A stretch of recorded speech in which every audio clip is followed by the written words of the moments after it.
जब जलेबी की तरह उलझी गई है जिंदगी, तो क्यों न चलकर चाशनी में डूबा जाए। क्यों आजकल का एजुकेशन सिस्टम हम बच्चों को वर्ल्ड प्रॉब्लम्स के लिए रेडी नहीं कर पा रहा। लेकिन एक एग्जाम में सिलेक्ट न होना इट डजंट मीन कि आप इंसान ही फेल हो। आप क्या मानते हैं सक्सेस का रियल मीनिंग क्या है? एक क्वालिटी जो हमारे इंडियन लीडर्स सिर्फ प्रिटेंड करते हैं।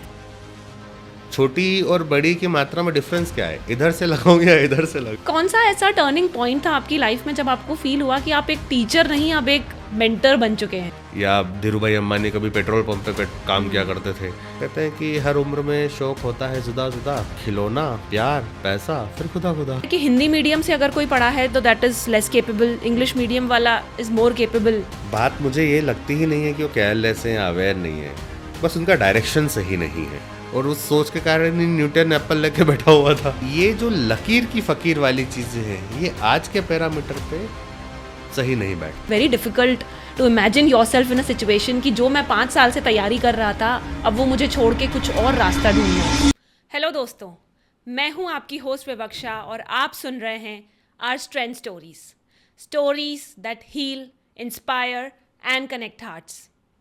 Dr. APJ Abdul Kalam once said, "Education gives you wings to fly." But अगर सच में देखा जाए तो आजकल का एजुकेशन सिस्टम सिर्फ कॉम्पिटिटिव एग्जाम्स क्लियर करना, अच्छी रैंक्स को सेलिब्रेट करना और बड़ी यूनिवर्सिटीज़ को फ्लॉन्ट करने तक रह गया है।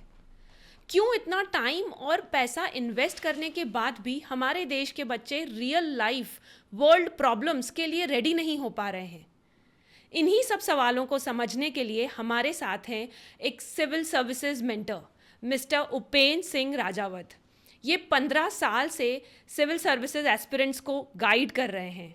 ये सिर्फ सिलेबस नहीं पढ़ाते, बल्कि बच्चों को होलिस्टिकली सोचना, सवाल करना और होलिस्टिकली ग्रो करने में हेल्प करते हैं। आज का हमारा ये episode current education system, politics, mythology, इन सबको बहुत डीपली कनेक्ट करेगा। आई एम श्योर ये एपिसोड आपके लिए बहुत इंटरेस्टिंग होने वाला है, लेकिन आइए पहले हम अपने गेस्ट को वेलकम करते हैं। Thank you so much sir for being on the show and welcome to the show. नमस्कार। कैसे हैं सर आज आप? मैं बिल्कुल अच्छा हूँ, आप कैसे हैं? बिल्कुल sir, thank you so much. And मुझे बहुत ही एक इंटरेस्टिंग कॉम्बिनेशन फील हो रहा है। आप एक मेंटर हैं, एस्पिरेंट्स को पढ़ाते हैं, political lessons, mythological lessons, life lessons को कनेक्ट करते हैं। इसलिए मैं सबसे पहले आपसे ये सवाल पूछना चाहती हूँ कि क्यों आजकल का एजुकेशन सिस्टम हम बच्चों को वर्ल्ड प्रॉब्लम्स के लिए रेडी नहीं कर पा रहा है? क्या फंडामेंटली ब्रोकन है कि हम रियल वर्ल्ड के लिए आज भी तैयार नहीं हैं? विवेक्षा, जो मैं समझ पाया हूँ इतने सालों में कि स्टूडेंट्स जो हैं उन पे सिर्फ एक ही फोकस किया जा रहा है, आप स्कोर करें, आपको एग्ज़ाम में मैक्सिमम स्कोर करना है। मैं अपने कज़िन की बात करूं तो अगर वो 98% मार्क्स भी लेके आता था तो वो 2% पे बात होती थी उससे हमेशा कि ये क्यों लैक हुआ। तो एक जो मेंटलिटी बन चुका है वो ये बन गया है कि आपको स्कोर करना है। स्कोर करने के लिए बच्चा डेप्थ में नहीं जाता है, वो शैलो लर्निंग की तरफ बढ़ जाता है। उसको सिर्फ याद कर लेना, अब जैसे इंडस वैली सिविलाइजेशन की अगर हम बात करें तो वो बस याद कर लेगा, लेकिन उस समय की परिस्थितियों को पढ़ाया क्यों जा रहा है आज, उससे जब तक आप आज की लाइफ को रिलेट नहीं कर पाएंगे तब तक मुझे लगता है कि ज्ञान का वास्तविक अर्थ आपको नहीं समझ आएगा। तो यही एक चीज़ है जो थोड़ी ब्रोकन है। तो सर आप ये बोल रहे हैं कि एजुकेशन सिस्टम में प्रॉब्लम नहीं है, क्या मेंटालिटी में प्रॉब्लम है हमारी सोसाइटी की? काफ़ी कुछ हद तक। और हमारे यहाँ एक और फैशन है which is same education for all. जितना मैंने समझा है, वन साइज फिट्स ऑल तो कभी वर्क नहीं करता है किसी भी सोसाइटी में। हम सेम तरह की पढ़ाई हर किसी को अगर 40 बच्चे हैं क्लास में तो वो एक ही तरह की पढ़ाई कर रहे हैं, एक ही पेस पे पढ़ाई कर रहे हैं। उनके बारे में क्या सोचना है आपका? देखिए, यहाँ पे दो चीज़ें आती हैं। एक तो ये है कि सेम तरह की पढ़ाई और सेम पेस पर पढ़ाई, ये दो अलग अलग चीज़ें हो गई हैं। तो 10th तक का अगर हम सिलेबस देखें तो बोर्ड के अकॉर्डिंग वो सारे बच्चों के लिए सेम होता है, वो सीबीएसई हो, एमपी बोर्ड हो या जो भी बोर्ड होगा। उसके बाद हम उनको ऑप्शंस देते हैं कि आप चूज़ करें कि आपको कौन सा सब्जेक्ट लेना है। अलग अलग बहुत सारे स्ट्रीम्स आपके पास ओपन होते हैं। बेसिकली इस चीज़ में भी थोड़ी अवेयरनेस की कमी है, लोग बस पीसीएम या फिर बायो या फिर आर्ट्स या कॉमर्स, ये 2-4 में ही कवर अप हो जाते हैं, लेकिन देखा जाए तो बहुत सारे स्ट्रीम्स अवेलेबल हैं। तो वहाँ से चॉइसेस मिलती हैं, लेकिन 10th क्लास तक जो है एक जनरल जो अवेयरनेस होनी चाहिए बच्चे में, एक जनरल जो समझदारी उसमें होनी चाहिए, वो डेवलप करने के लिए मुझे वो ठीक लगता है। सेकंड चीज़ आती है पेस पर। तो पेस की जो बात है, यहाँ पे मेंटर का रियल वर्क होता है कि उसको हर एक बच्चे की क्वालिटी, उसके अकॉर्डिंग कि वो चीज़ों को कैसे समझ पा रहा है, ये ध्यान देना ज़रूरी है। वो अगर पूरी क्लास को सिर्फ एक क्लास के तौर पे देखेगा तो कभी सक्सेस नहीं मिलेगा। उसको इंडिविजुअली एक एक स्टूडेंट पे फोकस करना पड़ेगा कि किसकी मेंटेलिटी कैसी है, उसको उस तरीके से डील करना पड़ेगा। सर, कोचिंग कल्चर की अगर हम बात करें तो ये कोचिंग कल्चर आजकल ट्रांसफॉर्मेशन से ज़्यादा ट्रांजैक्शन की तरफ जा रहा है। इसके बारे में क्या ख्याल है आपका? देखिए, कोचिंग कल्चर की अगर हम बात करें तो काफ़ी कुछ तो मैं आपकी बात से सहमत हूँ यहाँ पर। इसके पीछे एक पॉइंट मुझे ये लगता है कि पुराने, अगर हम लोगों की जनरेशन की बात करें, मैं अपनी खुद की बात करूँ तो कोचिंग कभी गए ही नहीं।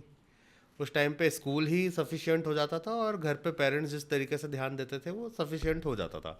फिर कोचिंग एज अ फैशन भी थोड़ा सा निकल के आया बाहर, ट्यूशन नाम से शुरू हुआ, फिर वो कोचिंग में, और फिर अलग अलग नाम उसके होने लगे। तो ये जो कोचिंग वाले लोग रहे हैं हमेशा, अब चूंकि मैं भी उसी फील्ड से आता हूँ एक्चुअल में, तो ये एक इंडिविजुअल चॉइस तो है ही, इसके साथ ही साथ इनका काम बच्चे के रिजल्ट को और इन्हेंस करना माना गया हमेशा। क्योंकि स्कूल तो बच्चा जा ही रहा है, अब वो कोचिंग जाएगा तो और ज़्यादा पढ़ाई पे फोकस होगा। तो ये जो और इन्हेंस वाली बात आई, तो कोचिंग वाले भी सिर्फ रिजल्ट ओरिएंटेड होते चले गए मैक्सिमम। वो राइट। क्वालिटीज पे ध्यान नहीं दे रहे। स्कूलों में शिक्षा संस्कार जैसे स्लोगन आपको मिल भी जाएंगे, कोचिंग क्लासेस में बहुत रेयरली मिलेंगे। कॉम्पिटिटिव कोचिंग्स में आपको मिल जाएंगे जस्ट बिकॉज ऑफ मोटिवेशन, कि वो लोग किस डायरेक्शन में बढ़ रहे हैं, वो कैसे उनकी मेंटेलिटी रखें स्टूडेंट्स। बट जो नॉर्मल 9, 10, 11, 12 ये सारी कोचिंग्स आप देखेंगे तो वो सिर्फ किताबी ज्ञान को ही वहाँ पे रिपीट से पढ़ाया जा रहा है। और उनका फोकस ज़्यादा इसलिए कि पेरेंट्स का एक स्लोगन चलता है ना, कि कोचिंग भी जाता है फिर भी अच्छे मार्क्स नहीं आ रहे हैं। तो कोचिंग भी जाता है, व्हाट इट मीन यस। कि कोचिंग कुछ वो है क्या? बच्चा अगर नहीं पढ़ेगा सही से, उसको सही मेंटरशिप नहीं मिलेगी, क्योंकि सिर्फ पढ़ने से काम नहीं होगा, पढ़ने की जिज्ञासा जागृत होना चाहिए। आज आप किसी को, एक एग्जांपल के तौर पर मैं आपको बताना चाहूँगा, कोई भिखारी आपको अगर मिल रहा है, उसको आप एक बार का खाना खिला देंगे सिर्फ, तो उसका सिर्फ एक वक्त का पेट भरा है। लेकिन अगर आप उसको कोई ऐसा विचार दे दें कि वो खुद कमाने लग जाए, तो वो खुद का भी पेट भरेगा और 4 दूसरे लोगों का भी पेट भरेगा। तो एजुकेशन भी कुछ ऐसा ही होना चाहिए कि हमारे मन में जिज्ञासाएं खुद से जागृत हो और हम उसको शांत करने के लिए, क्योंकि ज्ञान है क्या? ज्ञान आपके अज्ञानता की खोज ज्ञान है। जिस चीज़ के बारे में आपको नहीं पता है उसको आप पता कर रहे हैं, यही तो ज्ञान है। तो वो जिज्ञासु प्रवृत्ति होनी चाहिए, और यही सबसे बड़ा लेकिंग पॉइंट है कि बच्चा जिज्ञासु नहीं बन पाता है, वो सिर्फ मार्क्स ओरिएंटेड हो जाता है। तो उसको जो चीज़ सामने किताब में है बस उतना पढ़ना है, लिखना है और स्कोर करना है, दैट्स इट। सर, अगर आप ऐसे इस तरह से अगर हम सोचें तो सारी अच्छी यूनिवर्सिटीज़ सब मार्क्स के बेसिस पे ही तो बच्चे सिलेक्ट करती हैं। यूनिवर्सिटीज़ हो गए, आपके आईआईटी जेई जैसे बड़े एग्जाम्स हो गए, आईआईएम्स हो गए, तो they select student based on the marks, right? So I think यहीं से ये सोच शुरू हो रही है कि बच्चे मार्क्स की तरफ ज़्यादा ध्यान दे रहे हैं, पेरेंट्स मार्क्स की तरफ ज़्यादा ध्यान दे रहे हैं, क्योंकि हर कोई अपने बच्चे को बड़ी यूनिवर्सिटी में पढ़ाना चाहता है। विवेक से, आपने कभी ये नोटिस किया है कि बच्चा बहुत ज़्यादा पढ़ने के बाद भी सिलेक्शन नहीं ले पा रहा है? जी। और इसका सबसे भयावह रूप यह है कि वो सुसाइडल अटेम्प्ट करता है। कोटा में कई सारे केसेस देखे, मूवीज भी बन चुकी हैं इन पे। तो ये दोनों एक चीज़ के दो पहलू से लगते हैं मुझे। मार्क्स एक पैरामीटर है केवल, आपको समझदार इंसान समझने का, कि आप इतने समझदार हैं कि आप इतने मार्क्स ले आए। फेल्यूर को कोई समझदार नहीं मानेगा। राइट। ये जो पैरामीटर बना दिया गया है ये गलत है। हाँ। आप जितने जिज्ञासु रहेंगे आपके मार्क्स उतने ज़्यादा अच्छे आएंगे। तो मेरा फोकस उसी पे है कि आपकी जो चीज़ों को समझने का, उसको जो रियल लाइफ से कनेक्ट करने का, मतलब हम ये पढ़ रहे हैं लेकिन पढ़ क्यों रहे हैं। मैं जब क्लास में भी स्टूडेंट्स को पढ़ाता हूँ तो मैं उनसे हमेशा एक चीज़ कहता हूँ, जो भी मेरे पुराने जितने भी स्टूडेंट्स रहे हैं वो बिल्कुल रिलेट कर पाएंगे, कि क्या लिखा है और क्यों लिखा है। जब आप नोट्स बना रहे हैं, कोई भी फैकल्टी आपको कुछ भी लिखवा रहा है, आपने क्या लिखा और क्यों लिखा है, अगर इन दोनों बातों के आंसर आपके पास है तो आप सक्सेस हो। लेकिन अगर आपने बस लिख लिया कि हाँ ठीक है एग्ज़ाम टाइम में रट लेंगे, या फिर ये क्यों लिखा है, इसकी प्रासंगिकता क्या है यहाँ पे, प्रासंगिकता मतलब इसका ये रिलेट कैसे होगा, इसको इसवी वर्ड को लिखना क्यों ज़रूरी है यहाँ पे, एक आम भाषा में भी तो हम बात कर सकते हैं। तो वो दोनों सवालों के जवाब अगर आपके पास है, दैट मीन आपको टॉपिक अच्छे से समझ में आया है, आप उसको रिलेट कर पाए हैं, तब आप उससे सीख पाएंगे। तो मार्क्स जो है, जी सिर्फ मार्क्स ही मार्क्स पे बात करेंगे तो अगर इस समझदारी से चलेंगे तो मार्क्स डेफिनेटली अच्छे आएंगे। लेकिन अगर सिर्फ एग्जाम का प्रेशर लेके करेंगे तो प्रेशर हमेशा ब्रेक करेगा। वो हो सकता है, मुझे ऐसे स्टूडेंट्स भी मिले हैं कि सर 5 क्वेश्चन आते थे जो हम छोड़ आए हैं, हमें आते थे पर हम छोड़ के आ गए हैं, और सिलेक्शन सिर्फ 1 या 2 नंबर से रुक रहा है। अब बताइए, आप यहाँ पे बच्चे की पढ़ाई में कमी थी या उसकी अंडरस्टैंडिंग में कमी आई, उसने प्रेशर ज़्यादा ले लिया। राइट मतलब मेहनत के अकॉर्डिंग तो वो सिलेक्ट था, लेकिन वो जो उसने ज़माने भर का प्रेशर लिया जिसके कारण एनजाइटी जनरेट की, और उस एनजाइटी ने उसकी सोचने समझने की क्षमता को प्रभावित किया, Correct. इसीलिए वो आता हुआ उत्तर भी गलत करके आ गया। और ये जो पेन है ये सबसे ज़्यादा प्रॉब्लमेटिक होता है। राइट सिर्फ सर सिविल सर्विसेज एस्पिरेंट्स की बात करते हैं, ऐसा कौन सा बिलीफ सिस्टम है जो कि आपके हिसाब से बिल्कुल गलत है लेकिन वो एस्पिरेंट्स उसको अपने साथ लेके चलते हैं? ऐसा कोई एक तो नहीं है, बहुत सारे हैं, बट जो एक मेज़र है उनको शायद ऐसा लगता है कि ये जो सिलेक्ट होते हैं बच्चे बहुत एक्स्ट्रा ऑर्डिनरी होते हैं, या किसी बहुत एलाइट बैकग्राउंड से आते हैं, या कुछ गॉड गिफ्टेड ही हैं। तो ऐसा बिल्कुल भी नहीं है, ये कम्प्लीटली एक मिथ है। इसमें ये एक कंसिस्टेंसी का एग्ज़ाम है, जो सतत प्रयास करता रहेगा वो सिलेक्ट हो जाएगा। शर्त इतनी सी है कि आपको सेल्फ अवेयर रहना है, आपको सेल्फ एनालिसिस करते रहना है, क्योंकि कई ऐसे स्टूडेंट्स भी देखे गए जो एक अटेम्प्ट में नहीं सक्सेस हुए, सेकंड में नहीं हुए, थर्ड में नहीं हुए, लेकिन उसके बाद जब वो सक्सेस होना शुरू होते हैं तो सारे एग्जाम्स क्लियर कर लेते हैं लाइन से, फिर वो अलग अलग फील्ड के एग्जाम्स भी अगर अटेम्प्ट करते हैं तो वो भी सक्सेस हो जाते हैं। कारण क्या है, सिलेबस तो ऑलमोस्ट सिमिलर है, उनकी जो मेंटेलिटी सही हो जाती है ना, उसका अप्रोच जो सही हो जाता है वो इम्पोर्टेंट करता है। सर ये तो सक्सेसफुल स्टूडेंट्स की बात हो गई। हमने ऐसे कुछ स्टूडेंट्स देखे हैं जो मैक्सिमम अटेम्प्ट्स करने के बाद भी अनफॉर्चुनेटली वो फेल हो जाते हैं and then they have to choose another path to their career. उन स्टूडेंट्स का कैसे आप उनको मेंटली सपोर्ट करते हैं, because it is very difficult to imagine yourself in a situation कि जो मैं 5 साल से तैयारी कर रहा था अब वो मुझे छोड़ के कुछ और रास्ता ढूंढना है। ऐसे बहुत सारे एग्जांपल्स हैं मेरे पास में, क्योंकि देखिए जैसे अभी के MPPSC की बात करें हम तो 155 वैकेंसीज उन्होंने निकाली हैं, और ऑल ओवर स्टेट से मिनिमम भी अगर हम बात करें तो 1.5 से 2 लाख लोग अपीयर होंगे एग्ज़ाम में। तो डेफिनेटली जो फेल हो रहे हैं या सिलेक्ट नहीं हो रहे हैं उनका रेशो ज़्यादा है, कहीं ज़्यादा है। लेकिन एक एग्ज़ाम में सिलेक्ट ना होना इट डजेंट मीन कि आप इंसान ही फेल हो, है ना। ये जो कॉम्पिटिटिव एग्ज़ाम्स की प्रिपरेशन वाला कंसेप्ट है, ये आपको एक तो सारे सब्जेक्ट पढ़ा देता है, आपका एक समझदारी का स्तर बहुत ही अलग लेवल पे लेके जाता है। क्योंकि इसको भी एक कंडीशन से मैं आपको बताना चाहूँगा कि MBBS MD ये पढ़ने के लिए, बनने के लिए बच्चा बहुत सारी मेहनत कर रहा है, नीट पढ़ रहा है, फिर उसके बाद में PG कर रहा है, फिर जाके एक डॉक्टर बन रहा है। लेकिन वहीं एक आर्ट्स लिया हुआ बच्चा अगर कलेक्टर बन के आ रहा है तो वह आपके शहर इंदौर के सबसे बड़े हॉस्पिटल MY का भी निरीक्षण कर रहा है, वहाँ पे उनको भी गाइड कर रहा है। वो डॉक्टर नहीं है, बट फिर भी उसको फॉलो किया जा रहा है, कारण वो एडमिनिस्ट्रेशन देख रहा है। तो एडमिनिस्ट्रेशन एक ऐसा शब्द है जो जीवन के प्रत्येक पहलू में काम आता है, फिर आपका फैमिली हो, आपके रिलेशंस हो, आपकी लाइफ हो, आपकी जॉब हो, कुछ भी हो। तो जो कॉम्पिटिटिव वाला बच्चा होता है वो एक ऐसा समंदर में गोते लगा चुका होता है कि उसका पुण्य हमेशा उसके साथ चलता है। वो जो एक समझदारी डेवलप कर लेता है वो हमेशा उसके साथ चलती है। फिर कौन किस दिशा से कमाएगा, कौन किस फील्ड में जॉब करके अपना पूरा जीवन निर्वहन करेगा, ये एक अलग विषय हो जाता है। सर अब तक हमें ये तो क्लियर हो गया है कि आप सिर्फ सिलेबस तो नहीं पढ़ाते हैं ऑफ कोर्स, तो कौन सा ऐसा टर्निंग पॉइंट था आपकी लाइफ में जब आपको फील हुआ कि आप एक टीचर नहीं, आप एक मेंटर बन चुके हैं? नाइस। मैं जो विषय पढ़ाता था वो था हिंदी। और एमपीपीएससी स्पेसिफिक अगर मैं बात करूं तो फिफ्थ और सिक्स पेपर उसमें हिंदी विषय का ही है।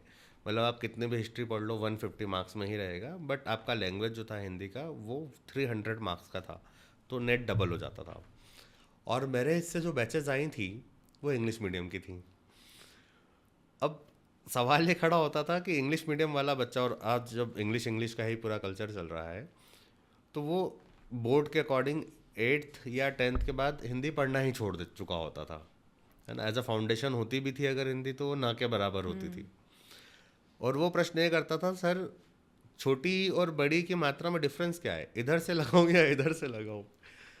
तो ये भी जो सारी चीज़ें रहीं, उनको मुझे निबंध भी लिखना सिखाना था। तो सिक्स पेपर जो होता है वो निबंध का होता है। और बच्चों से जब पहला लेक्चर मेरा क्लास में होता था तो वहाँ पे होता था कि हम कैसे इस सिलेबस को कवर करेंगे, हम क्या क्या इस सिलेबस में पढ़ने वाले हैं, किस तरह से पढ़ने वाले हैं, ये सारा कुछ हम पहले दूसरे लेक्चर में डिस्कस किया करते थे, ताकि बच्चे का एक रोड मैप तैयार हो जाए।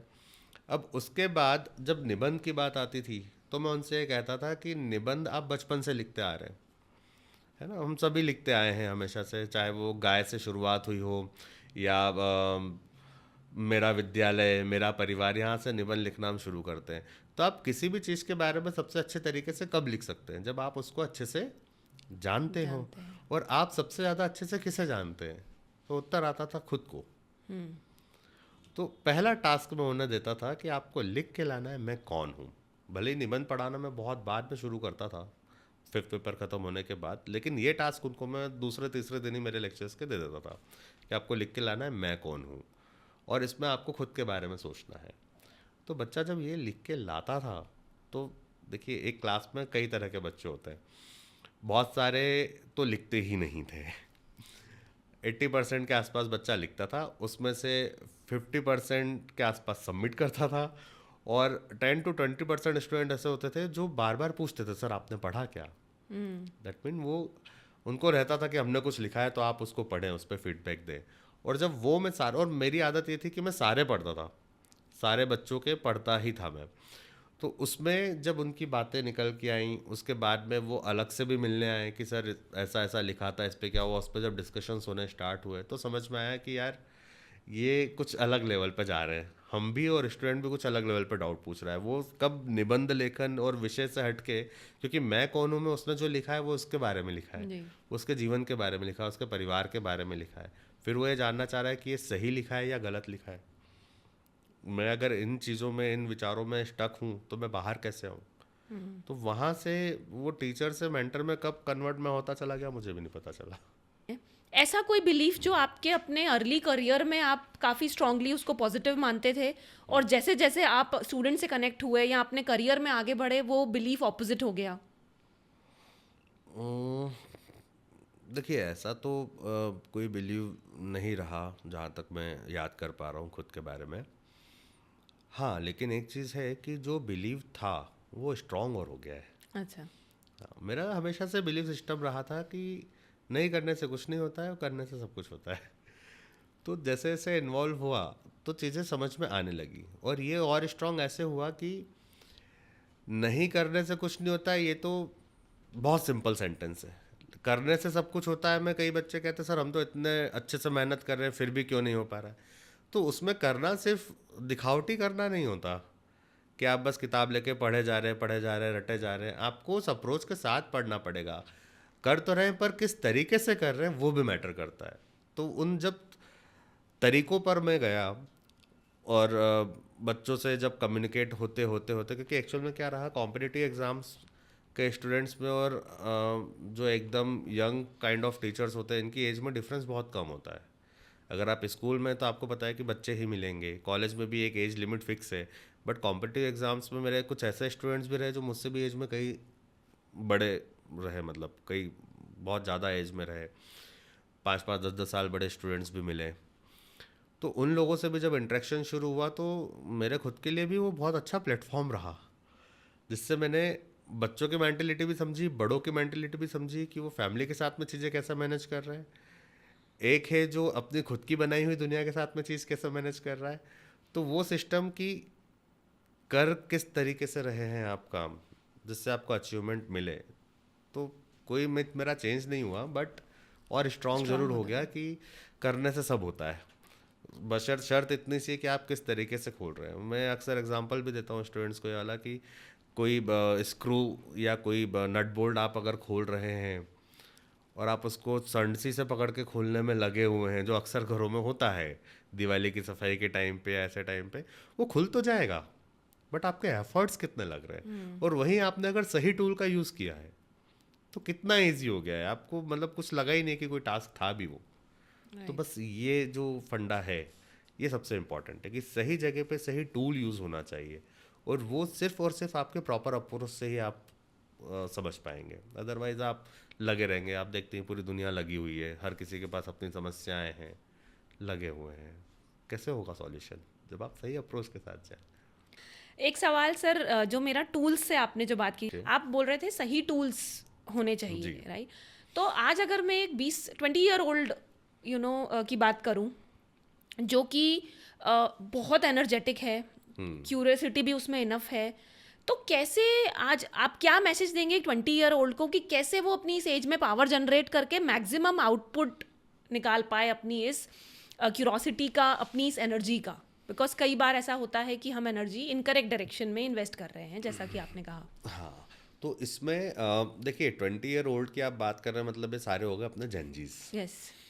है ना। और जेनजीज के साथ में ही कुछ बहुत सारे मिथ जुड़े हुए हैं कि ये केयरलेस हैं, ये चीज़ों को लेके इतना अवेयर नहीं है। बात मुझे ये लगती ही नहीं है कि वो केयरलेस हैं या अवेयर नहीं है, बस उनका डायरेक्शन सही नहीं है।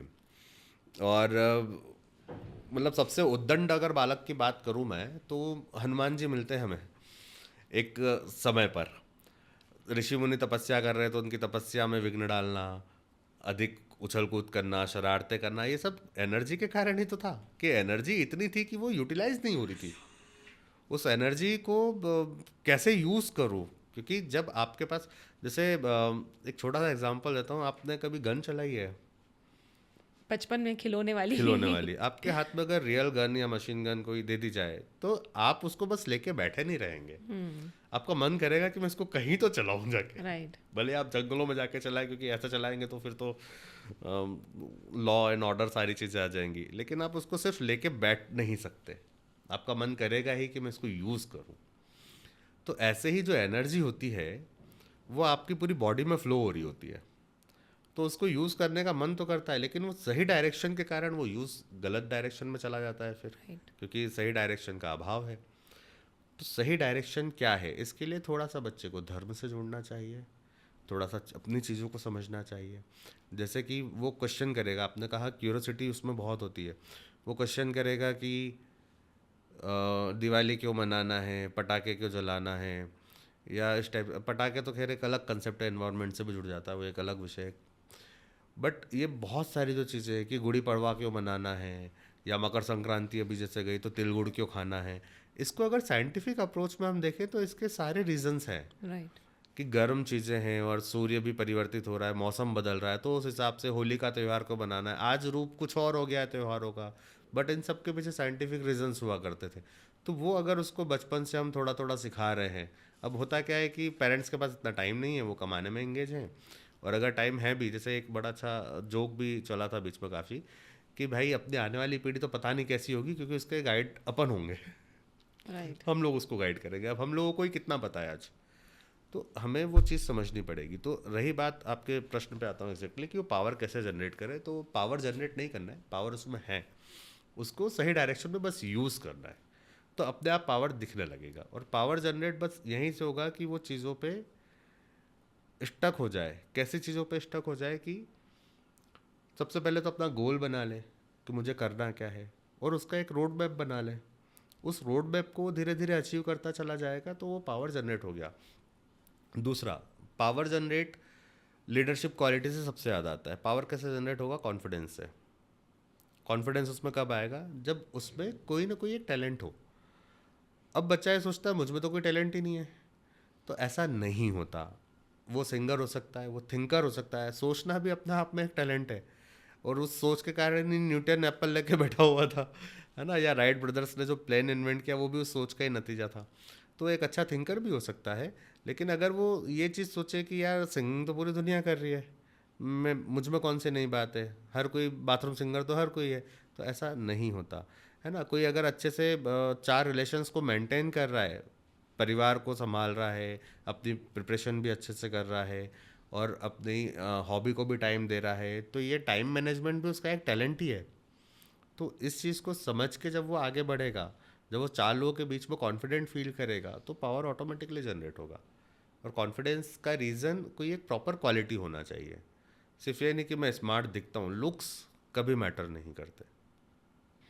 सर इसी से एक और सवाल निकलता है कि सक्सेस, हर किसी का अपना मतलब है सक्सेस का। बिल्कुल सही किसी है। के लिए कोई पर्टिकुलर एग्जाम क्लियर करना हो गया, किसी के लिए एक पर्टिकुलर लेवल की कमाई करना हो गया, किसी के लिए सिर्फ एक इनर क्लैरिटी ही सक्सेस का नाम है।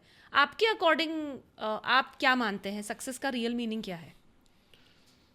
आपके लास्ट वर्ड के साथ जाना चाहूँगा मैं, इनर क्लैरिटी। इनर क्लैरिटी अगर है तो वही आपको सक्सेस देगा। अब सक्सेस एक्चुअली है क्या? जैसे आपने कहा अभी कि सबके लिए अलग अलग पैरामीटर्स हैं, बिल्कुल सही बात है, सबके लिए अलग अलग पैरामीटर्स हैं। बट वो सारे पैरामीटर्स पे वो तभी फुलफिल कर पाएंगे, तभी अचीव कर पाएंगे जब वो इनर क्लियरिटी के साथ हो। क्योंकि कोई भी टास्क एक थॉट से जनरेट होता है। सबसे पहले एक विचार आपके मन में आएगा, जैसे कि आपने कहा कि कोई इनकम का पैरामीटर है उसका कि मैं इस इनकम, तो ये भी एक थॉट आया ना सबसे पहले कि मुझे 2 लाख रुपए महीना, 3 लाख रुपए महीना चाहिए। एक बेसिक सी बात करूँ मैं, सैलरीज का जो आजकल सिस्टम चल रहा है, तो ये थॉट को वो फुलफिल कैसे करेगा? तो इन सारी चीज़ों के लिए इनर क्लियरिटी होना तो ज़रूरी ना, कि मुझे क्या करना है, कैसे करना है और मेरा फाइनल गोल क्या है। इनर क्लियरिटी होगी, इनर क्लियरिटी के बाद में वो इम्पैक्ट आएगा और इम्पैक्ट से फिर वो सक्सेस अचीव होगा। और सक्सेस के पैरामीटर हर एज में बदल जाते हैं, राइट, है ना। एज वाइज सक्सेस चेंज होता रहता होता है है। आपके, क्योंकि आपके गोल चेंज हो जाएंगे और अलग अलग गोल्स तो अलग अलग सक्सेस। सक्सेस सिर्फ इतना सा है कि आपने जो गोल डिसाइड कर लिया है वो आपने अचीव कर लिया तो आप सक्सेस हो गए। वो कहते हैं कि हर उम्र में शौक होता है जुदा जुदा, खिलौना, प्यार, पैसा, फिर खुदा खुदा। राइट। अगेन सर मैं आपके नीश पे आती हूँ, जो कि सिविल सर्विसेज एग्जाम्स की तैयारी हो गई। इसमें कई सारे फैक्टर्स एक साथ चलते हैं। एक आपकी एकेडमिक स्ट्रैटेजी हो गई, एक डिसिप्लिन हो गया, एक मोटिवेशन हो गया, एक आप प्रेशर को कैसे हैंडल करते हो। सो कई सारे फैक्टर्स हैं। जस्ट बिकॉज आप किसी एक चीज़ में अच्छे हो डजंट मीन कि आप वो एग्ज़ाम क्लियर कर लोगे। तो आप क्या सजेशन देंगे उन बच्चों को जो ऑफकोर्स किसी ना किसी भी एग्ज़ाम के एस्पिरेंट्स हैं, कि कैसे इन सारी चीज़ों को साथ में नेविगेट करना है? देखिए, सबसे पहले बात करते हैं अपन मोटिवेशन और डिसिप्लिन की। तो ये कॉम्पिटिटिव एग्जाम्स क्या है, तो लाइफ के हर पड़ाव में आपके काम आने वाली चीज़ है डिसिप्लिन और मोटिवेशन। लेकिन इसको समझना ज़रूरी है। हम ये समझते हैं कि हम मोटिवेटेड रहेंगे तो हम सारे काम करेंगे, तो ये सच नहीं है, ये अर्ध सत्य है। मोटिवेशन सिर्फ आपको एक स्टार्टअप दे सकता है, क्योंकि ये एक आपका सिर्फ स्टेट ऑफ माइंड है। आप एक, जैसे रिसेंटली एग्जांपल्स की बात करूँ एक्सपीरियंस से कनेक्ट करके, 12th फेल एक मूवी आई थी। वो मूवी आप देखेंगे या आप कोई सेमिनार अटेंड करेंगे, आप 2 दिन 4 दिन मोटिवेटेड रहेंगे, लेकिन फिर क्या? फिर खेल शुरू होगा डिसिप्लिन का। पढ़ने का मन नहीं भी है फिर भी आपको पढ़ने बैठना है, यही डिसिप्लिन है ना। कुछ दिन बाद आप फिर कुछ मोटिवेशनल काम कर लो, किसी को सुन लो, किसी से बात कर लो, है ना। अब ये किसी कौन, ये सिलेक्शन करना सबसे ज़्यादा इंपॉर्टेंट हो जाता है। तो डिसिप्लिन और मोटिवेशन का तो सिंपल सा फंडा है कि मोटिवेशन सिर्फ आपको एक स्टार्टअप देगा, उसको प्रोसेस को कंप्लीट डिसिप्लिन करेगा, रिजल्ट आपको डिसिप्लिन के थ्रू ही मिलेगा, है ना। इसके बाद हम बात करते हैं कि जो आपने कहा एकेडमिक स्ट्रेटजी और लाइफ को कैसे बैलेंस करना है, एंग्जाइटी और anxiety pressure, and all exam के प्रेशर प्रेशर्स को। को। तो देखिए, एकेडमिक स्ट्रेटजी बनाने में ही बहुत सारे बच्चे एंजाइटी और प्रेशर ले लेते हैं, क्योंकि वो स्ट्रेटजी अनप्रैक्टिकल बनाते हैं। रोज़ 10 घंटे पढ़ेंगे, दोस्तों से बात नहीं करेंगे, फैमिली के फंक्शंस अटेंड नहीं करेंगे, तो ऐसा नहीं होता। आपको एकेडमिक स्ट्रेटजी बनाने के साथ साथ लाइफ को रिबिल्ड करना पड़ेगा। आपकी मतलब ऐसा नहीं है कि आपकी करंट जो लाइफ चल रही है उसको आप छोड़ दें, आपको उसको रिबिल्ड करना है। रिबिल्ड ऐसे करेंगे आपकी उसमें कुछ फेजेस के साथ में आप इसको इन्वॉल्व करें, आप स्लोली उसको लेना शुरू करें। आप फाउंडेशन पे बात करें सिलेबस के, है ना, उसको पढ़ना शुरू करें। फिर उसके साथ साथ आप रोज़ 3 घंटे 4 घंटे का ही प्रोग्राम बनाएं, छोटे छोटे टारगेट्स रखें अपने सामने। आप सीधे बड़ा टारगेट ले लेंगे कि मैं ये यूनिट ख़त्म कर लूँगा, नहीं होगा। आप छोटे छोटे टारगेट्स को ले तो आपका क्या कॉन्फिडेंस भी बिल्ड होने लगता है। आप उस ये सिविल सर्विसेज के एग्ज़ाम को है ना, मैं सिंपली रिलेट कर दूंगा आपके 1 to 12 तक के सिलेबस से। आप अभी एंटर हो रहे हैं ना, आप अभी उसकी वोकैब तो समझिए अच्छे से। आप अनार का ABCD ये सारी चीज़ें सीखेंगे। तो ऐसे सिविल सर्विसेज में आपको धीरे धीरे शुरू करते करते फिर 12 तक जाके एक लेवल हाई होगा। राइट। आप एक ही दिन में बैठ जाएं कि नहीं अब ये यूनिट कर लूँगा, ऐसा नहीं होगा। ये सिर्फ और सिर्फ कंसिस्टेंसी, पेशेंस और क्लैरिटी की एग्जाम्स है। सर अगर इस तरह में जब अंडर परफॉर्मेंस की बात आती है, जब कोई स्टूडेंट एक्चुअली अंडर परफॉर्म कर रहा है, ऑफ कोर्स वहाँ पे सेल्फ डाउट बहुत आ जाता है, और फिर ये सेल्फ डाउट इस लेवल तक हो जाता है कि वो एक क्रॉनिक डिसीज़ का फॉर्म ले लेता है। क्रॉनिकली आप सेल्फ डाउट में हैं कि मुझसे होगा या नहीं होगा। ऐसे स्टूडेंट्स को आप किस तरह से मोटिवेट करते हैं, या फिर कैसे डील करते हैं इस मेंटालिटी से? देखिए, ये जो अपने विचारों से ऐसी बातें जनरेट कर लेना यस। जो आपको हार्म करें, ये काइंड ऑफ सुसाइडल अटेम्प्ट जैसा होता है। आप जिंदा होते हुए भी मर से जाते हो। तो यहाँ पे आपको ये चीज़ें समझनी पड़ेंगी कि आप अगर एक बार फेल हो गए डजेंट मीन कि लाइफ एंड हो गई है। फेल मतलब आपकी आइडेंटिटी नहीं है वो सिर्फ एक फेज़ है लाइफ का। और फेल के बाद आपको सेल्फ एनालिसिस करना चाहिए कि आपने कमियां कहाँ करी थी। जैसा अभी थोड़ी देर पहले मैंने कहा था कि आते हुए क्वेश्चंस भी वो गलत करके आ जाते हैं। तो पढ़ाई तो उनकी अच्छी है, उनको ये देखना है कि हमारे आसपास का ऑरा, जिससे हमारा इनर ऑरा इफेक्टेड हो रहा है, वो क्या है। बहुत सारे फैमिलीज़ में कुछ प्रॉब्लम चल रही होती हैं, उनके पर्सनल लाइफ में कुछ प्रॉब्लम चल रही होती हैं, वो किसी से कह नहीं पा रहे होते हैं। और यहाँ तक कि बहुत बार ऐसी चीज़ें होती है जो वर्थी होती ही नहीं है, वो सिर्फ अपनी दुनिया में, मन की दुनिया में प्रॉब्लम्स बना लेते हैं, है ना। तो ऐसे स्टूडेंट्स को मैं हमेशा ये कहना चाहूँगा कि एक ऐसा पर्सन आपकी लाइफ में आप रखें। हमेशा वो आपके मदर हो सकते हैं, फादर हो सकते हैं, आपके सीनियर्स हो सकते हैं, या कोई भी ऐसा जिससे आपकी वाइब प्रॉपर मैच हो। वाइब मतलब मस्ती करने के लिए मैच नहीं करना है, वाइब ऐसी मैच हो कि जो सही बताए। और एक्चुअल में एक स्टूडेंट्स का प्रॉब्लम ये भी होता है ना कि उनको जो प्रॉपर गाइड करता है ना, उनको वो कभी सूट नहीं होता। वो बहुत रेयर स्टूडेंट्स को सूट होता है। उनको लगता है कि उनके कंफर्ट के हिसाब से आप उनको गाइड पॉलिसी कर रहे बनाएं, हैं जी। उनके कंफर्ट के हिसाब से आप गाइडेंस करें। तो वो फिर गाइडेंस हुआ ही नहीं ना। अब मैं डॉक्टर के पास जाऊँ, बोलूँ मुझे सारी मीठी मीठी दवाइयाँ चाहिए, तो पॉसिबल नहीं है, इलाज तो सारे कड़वे ही हैं, है ना। तो जब वो क्रॉनिक में कन्वर्ट हो रहा है तो उसको छोटे छोटे टारगेट्स बनाने चाहिए।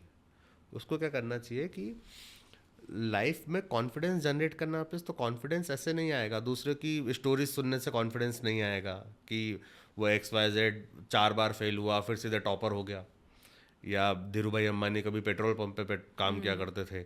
ये स्टोरीज आपको सिर्फ थोड़ी देर के लिए मोटिवेट कर सकती हैं, लेकिन आपका स्पार्क क्या है, आपको वो आइडेंटिफाई करना पड़ेगा। तो इसका सबसे अच्छा है कि आप ज़ीरो से शुरू करें। सबसे पहले तो आप ब्रेक लें, थोड़ा सा सोचना बंद करें, सक्सेस स्टोरीज देखना बंद करें, है ना। क्योंकि वो आपको और ज़्यादा मतलब दूसरों का सक्सेस आपको खुद के फेल्योर का पेन और डबल इंक्रीज कर कर देता देता है। है। तो वो करना बंद करें आप पहले ब्रेक लें, खुद को एनालिसिस करें कि कहाँ पे प्रॉब्लम आई है। वो पॉइंट अगर आपका जनरेट हो गया, आइडेंटिफाई हो गया, तो बहुत अच्छी चीज़ है।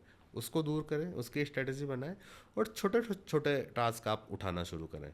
जैसे कोई छोटा सा टॉपिक हो, कोई छोटा सा यूनिट हो, उसको आप जैसे ही कवर करते जाएंगे, लास्ट ईयर के क्वेश्चन पेपर्स हो गए, तो आपका कॉन्फिडेंस धीरे धीरे बदलना शुरू होगा। मतलब आप एविडेंस पे काम करें फिर। और ये जो छोटे छोटे अचीवमेंट्स आप लेंगे, ये आपके एविडेंस बनेंगे आपके सक्सेस के। क्योंकि सक्सेस है क्या, इकट्ठी इतनी बड़ी नहीं मिलेगी, वो छोटी छोटी छोटी सिलेबस कवर राइट। करते करते फाइनली सक्सेस होगा। तो आप एविडेंस पे काम करना शुरू करें फिर। सर अब बात करते हैं, पोस्ट कोविड काफ़ी चेंजेस आए हैं, हर सेक्टर में चेंज आए हैं, आईटी में चेंजेस आए हैं। तो उसी तरह आपकी ये जो मेंटरशिप है या जो टीचिंग प्रैक्टिसेस है, ऑफ कोर्स डिजिटली शिफ्ट हो गई हैं, ये आपको क्या इसके पॉजिटिव्स और नेगेटिव्स लगते हैं? देखिए, पॉजिटिव नेगेटिव दोनों चीज़ें हैं इसकी। हर एक चीज़ में ही प्रोज एंड कॉन्स दोनों चीज़ें होती हैं। पॉजिटिव ये ऐसे रहा कि आप आपके कंफर्ट जोन में बैठ के पढ़ सकते हैं। कोविड के बाद, ड्यूरिंग कोविड भी काफ़ी सारे बच्चे मतलब कॉल मैसेज करते रहते थे। कुछ कहते थे कि सर पढ़ने में मन ही नहीं लग रहा है, पता नहीं है कि ये कब लॉकडाउन ख़त्म होगा, लाइफ भी रहेगी नहीं रहेगी, मेरे नेबर की डेथ हो गई है तो मोह माया सी ऊपर उठता जा रहा हूँ मैं, तो ऐसा लग रहा है कि क्या हो जाएगा पढ़ के। और एक स्टूडेंट ऐसा कॉल करता है जो कहता है कि सर पढ़ने के लिए इससे अच्छा समय कभी नहीं मिला, हम चाह के भी डिस्ट्रैक्ट नहीं नहीं हो हो पा सकते, रहे। ना हम मूवी जा सकते हैं, ना हम दोस्तों से मिल सकते हैं, तो क्यों ना इसको यूटिलाइज किया जाए, इसको अच्छे से मौके का फ़ायदा उठाया जाए। क्योंकि आप कर कुछ सकते ही नहीं हो ना। वो बड़ी अच्छी सी लाइन्स आती है ना कि जब जलेबी की तरह उलझी गई है ज़िंदगी, तो क्यों ना चलकर चाशनी में डूबा जाए। तो अब किताबें आपके पास हैं, ऑनलाइन पे भी आपके पास सारी चीज़ें अवेलेबल हैं, तो आप उनको यूटिलाइज कर लो, पढ़ लो अच्छे से बहुत सारा, कि कल भी करना वही है, तो क्यों ना आज ही कर लिया जाए, और कुछ और करने को है भी नहीं, है ना। दूसरा एक जो मेजर प्रॉब्लम आया वो ये आया कि कंटेंट की बाढ़ आ गई। सारे वीडियोस ऑनलाइन, मतलब ऐसी ऐसी क्लासेस, ऐसे ऐसे फैकल्टीज, मतलब हर कोई जैसे सिंगर बन रहा था ऐसे बहुत सारे लोग इस फील्ड में मेंटर बन गए, है ना। सीनियर्स के पास काम नहीं था तो उन्होंने गाइड करना शुरू कर दिया कॉन्फिडेंट फील करने के लिए। तो उसमें ये आइडेंटिफाई करना, चूज करना कि सही कंटेंट क्या है, वो टफ टास्क हो गया। उसने क्वांटिटी तो दे दी बहुत सारी, पर क्वालिटी क्वालिटी। आइडेंटिफाई करना मुश्किल होने लगा। और दूसरा ये कि एक, जब हम मन के राजा हो जाते हैं तो काम करना थोड़ा और भी हार्ड हो जाता है। तो कब देखना है वीडियो, कब बंद कर दिया, ऑनलाइन क्लासेस चल रही है, बच्चा कुछ भी कर रहा है। क्लास में एक डिसिप्लिन होता है। ऑफलाइन क्लासेस को मैं हमेशा सबसे अच्छा मानता हूँ, ऑनलाइन कितना भी कंटेंट आ जाए, कुछ भी हो जाए, क्योंकि ऑफलाइन में वो जो डिसिप्लिन है, एक टीचर सामने खड़ा है और आप बैठ के पढ़ रहे हो, आपको डर भी है कि मैं मस्ती करूंगा तो मुझे टोक दिया जाएगा, मैं मुझसे हो सकता है बीच में उठा के पूछ दिया जाए कुछ भी, क्योंकि मेरा काम तो यही होता था हमेशा, जितना पढ़ाऊंगा उतना उसी दिन पूछूंगा। तो वो प्रेशर ख़त्म हो गया ऑनलाइन में। तो ऑनलाइन ठीक है, कंटेंट आपको बहुत सारा मिल रहा है, आपके कंफर्ट जोन में मिल रहा है, लेकिन फिर जो आपकी खुद को नियंत्रण करने की क्षमता है, उसकी परीक्षा शुरू हो गई है। राइट। है ना। इसके साथ साथ कंटेंट का जो मैं कह रहा हूँ बार बार कि सही क्या है, प्रॉपर अप्रोच के साथ क्या है, वो आइडेंटिफाई करना। सर, एक बहुत ही इंटरेस्टिंग डिस्कशन हमने लास्ट टाइम किया था कि साइंस एक सब्जेक्ट नहीं है, एक मेथड ऑफ थिंकिंग है। इसके बारे में प्लीज़ थोड़ा डिटेल बताइए। साइंस एक मेथड ऑफ थिंकिंग ही है, क्योंकि इसकी डेफिनेशन की भी अगर हम बात करें तो वो यही है कि किसी भी चीज़ का व्यवस्थित और क्रमबद्ध अध्ययन जो है वो विज्ञान कहलाता है। अब आप किसी भी चीज़ को ले लें, आप किसी भी विषय को ले लें, चाहे वो राजनीति हो, वो सामाजिक विज्ञान हो, या पॉलिटिकल साइंस, कुछ भी हो, हर चीज़ एक साइंस ही है। साइंस है। तो बस थिंकिंग आपकी क्या, कब, क्यों, कैसे, कहाँ, इस पे जब स्टक होते हैं, उसके थ्रू आप रिजल्ट फाइंड करने की कोशिश करते हैं, तो विज्ञान हो जाता है। माइथोलॉजिकली भी ये चीज़ें जुड़ जाती है, ऐड हो जाती हैं, है ना। और विज्ञान जो है ये आपको एक प्रश्न को सिद्ध करने का रास्ता देता है। आपके मन में कोई भी एक विचार आया कि ऐसा क्यों हो रहा है, बस उसी की खोज साइंस हो जाती है। उस चीज़ को फिर और प्रॉपरली आप कैसे अरेंज कर सकते हैं, उससे आप क्या निष्कर्ष निकाल सकते हैं, ये सारी बातें साइंस हो जाती हैं। फिर चाहे वो बम बनाना हो या रिश्ते निभाना हो। राइट। साइंटिफिक टेम्परामेंट की आपने जैसे बात करी, तो क्या हमारा एजुकेशन सिस्टम या फिर सिविल सर्विसेज, क्या आप ये सोचते हैं कि वो साइंटिफिक टेम्परामेंट पे कम और इन्फॉर्मेशन पे ज़्यादा आधारित है? बिल्कुल, इन्फॉर्मेशन पे ही आधारित है आज की डेट में अगर देखा जाए। और मार्क्स की जो रेस चल रही है ना, उसमें बच्चा उस टेम्परामेंट तक जा भी नहीं पा रहा है। राइट। क्योंकि आप उसको उस तरीके से गाइड भी नहीं कर रहे हैं। जैसे मैंने बहुत सारे टीचर्स देखे, मैं मतलब ये नहीं कहना चाहूँगा कि सब ऐसे ही होते हैं, बट मैक्सिमम गए, अपनी क्लास ली और आ गए। रेयर ऐसे मिलते हैं जो बच्चों में क्यूरियोसिटी जनरेट करते हैं कि इस तरीके से ऐसा क्यों हो रहा है, बच्चा खुद प्रश्न करना शुरू करे। जैसे अपनी खुद की अगर मैं बात करूं, तो वो मैं कौन हूं वाला जब कंसेप्ट आया, तब मैंने ये चीज़ देखी कि बच्चा मेरी क्लास से सिर्फ नोट्स लेके नहीं जा रहा है, बच्चा क्वेश्चंस लेके जा रहा है। खुद के ऊपर ही क्वेश्चन लेके जा रहा है कि यार वाकई में मैं कौन हूँ, है ना। तो ऐसे जब वो प्रश्न लेके जाएगा, तब वो जिज्ञासु बनेगा और उसका जो सोचने का तरीका होगा वो होगा कि क्या हो रहा है, क्यों हो रहा है, कैसे हो रहा है, इसको मैं एनहेंस करना है तो कैसे करूँगा, इसको अगर बंद करना है तो मैं कैसे करूँगा। तो सोच वही होना चाहिए। जैसे एक बार मैं कारक पढ़ा रहा था, कारक पढ़ाते पढ़ाते, कारक में क्या होता है जिसको इंग्लिश में प्रिपोजिशंस कहते हैं, हिंदी में उसे हम कारक कहते हैं। जैसे में, को, से, ने, पर, के लिए, ये सब कारक सिंबल्स हैं। यहाँ पे बात है कि कर्म क्या है, क्रिया क्या है। बच्चा कहता है सर जो काम करते हैं वही तो कर्म है। मैं कहा नहीं, कर्म वो नहीं होता, जो काम करते हैं वो तो क्रिया होती है। बोले नहीं सर, हम तो बचपन से सुनते आ रहे कर्म करो फल की चिंता मत करो। वो गीता में चले गए, कर्मण्येवाधिकारस्ते मा फलेषु कदाचन। मैं कहा भाई इसका मतलब पता है कि कर्मण्येवाधिकारस्ते, कर्म तेरे अधिकार में है, माँ फलेषु कदाचन, फल नहीं है उसकी चिंता मत कर, वो तो मिलेगा तुझे तेरे कर्म के अनुसार। तो बोले सर वही तो है, कृष्ण बोल गए तो आप कैसे मतलब चीज़ बोल सकते हो। मैं कृष्ण के कर्मों पे फोकस करो, चोरी उन्होंने करी, झूठ उन्होंने बोला, वचन उन्होंने तोड़े, युद्ध छोड़ के वो भागे, कौन सा कर्म अच्छा था, है ना। तो कर्म वो है जो क्रिया से प्रभावित होता है। हिंदी व्याकरण भी यही कह रहा है। कर्म को इंग्लिश में ऑब्जेक्ट कहते हैं, तो ऑब्जेक्ट वही है ना जो वर्ब से इफेक्ट होता है। तो ये जब टेम्परामेंट आएगा सोचने का कि उन्होंने झूठ बोले, रिजल्ट अच्छे निकले, तो जो प्रभावित हुआ वो अच्छा था, और उन्होंने प्रभाव की ही बात करी है। क्योंकि आज के युग में हर एक चीज़ सही तरीके से आप नहीं कर सकते, रिजल्ट ओरिएंटेड काम होना चाहिए।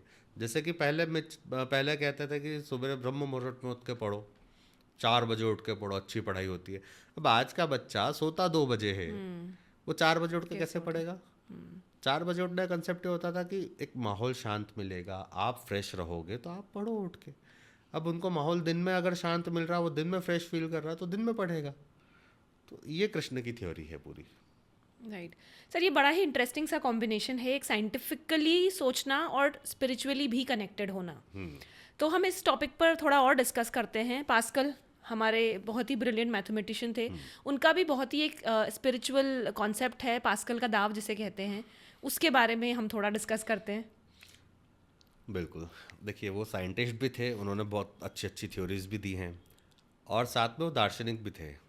और पास्कल का जो दाव है, उसको दाव इसीलिए कहा गया है, ये दाव पेच वाली चीज़ है। उन्होंने बड़ी मज़ेदार बातें करी। उन्होंने कहा ईश्वर पे आस्था रखना बुरा नहीं है, या बुरा तो नहीं कहना चाहूँगा कि ये व्यर्थ नहीं है। साइंटिफिकली अगर इसको देखें तो ये अलग चीज़ है, दार्शनिकता अलग चीज़ है।